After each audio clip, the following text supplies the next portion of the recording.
welcome to my YouTube channel!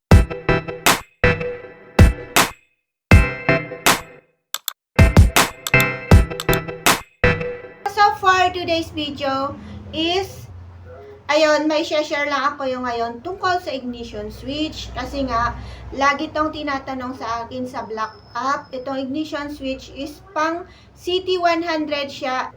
And pinost ko kasi ito sa Black App and maraming nagtatanong, ano ba talaga yung ignition ng pang CT125 kasi wala daw silang mahanap. So ayun, direct wire ko itong pang CT100 pero ang sabi naman ng nagtanong is, bakit naman daw 4-pin? Ang ignition ng CT125 is 2-pin. 2 wire lang siya. 2 wire lang siya. And itong pang CT100 natin is 4 wire or 4-pin. So since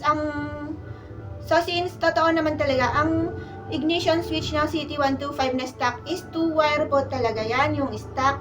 Pero since mahirap yan hanapin in case nasira na yung ignition switch mo dyan sa CT125 na stock mo na ignition is wala ka nang mahanapan na ganung 2 wire na ignition. So, ang choice na lang is etong pang CT100 na lang talaga. Ito lang din yung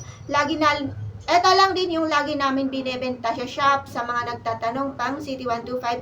Ito yung kinukuha ng mga mekaniko namin na ini-install nila sa motor na CT125. So, sa kabila ng lahat, ang compatible na ignition switch ng CT125 is itong pang CT100. So, sana nasagot ko yung mga tanong nyo and malay ko, may mga mag-research dito sa YouTube and mapanood nila ito and at least may kaalaman na sila. So, ayun lang guys. Thank you so much for watching. Don't forget to click subscribe and hit the notification bell para lagi kayong updated sa mga bagong upload ko.